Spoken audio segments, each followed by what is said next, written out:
இந்த காட்சியை முழுமையாக ஒரு நிமிஷம் பாருங்கள். தயவு செஞ்சு கடந்து போயிடாதீங்க. மதுரையில் சித்திரை திருவிழா. அந்த சித்திரை திருவிழாவுக்கு வரக்கூடிய பக்தர்களுக்கு பள்ளிவாசலில் ரோஸ் மில்க் வழங்கப்படுகிறது. அந்த ரோஸ் மில்க் வழங்கும் பொழுது எவ்வளோ பெரிய உள்ளன்போடு பாசத்தோடு அந்த இஸ்லாமிய பெருமக்கள் அதை பகிர்கிறார்கள் அப்படின்னு பாருங்கள். உண்மையிலேயே இதை பார்த்துட்டு எனக்கு கண்ணு கலங்கிருச்சுங்க.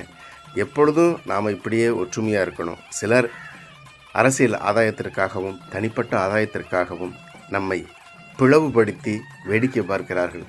தயவு செய்து அதற்கு உடன்படாது அனைவரும் சகோதரத்துவத்தோடு வாழ பழகிக்கொள்வோம். நன்றி.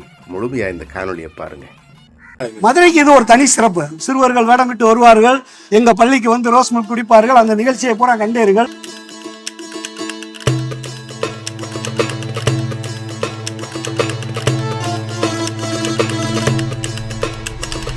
இது வந்து மதுரை மொஹிதீன் ஆண்டவர் தர்கான் பள்ளிவாசல். இது மதுரையில் இருக்கும் இடம் சின்னக்கடை தெருவு தெற்கு வாசலி. இந்த விழாவில் எங்களுக்கு ஒரு பங்கு ஈடு வந்திருக்கோமோ ரொம்ப நாங்கள் பெருமைப்படுறோம்.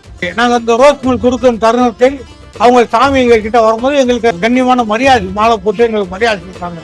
அது நாங்கள் பெரிய பாக்கியமா நினைக்கிறோம். இதே மாதிரி எல்லா மக்களும் ஒற்றுமையா இருந்து மாமன் மச்சானா இருந்து யாருக்கு இந்த இல்லாம நாங்கள் ஒன்று சேர்ந்து இது ஒரு இந்தியா முழுவதும் இந்த மாதிரி ஒரு எடுத்துக்காட்டாக இருக்கும்னு எங்களோட ஆசையை தவிர வேற கருத்து வேறுபாடு எதுவுமே கிடையாது. இதே போல் நாங்கள் உயிருடன் இருக்கும் வரை இதை செய்வோம்.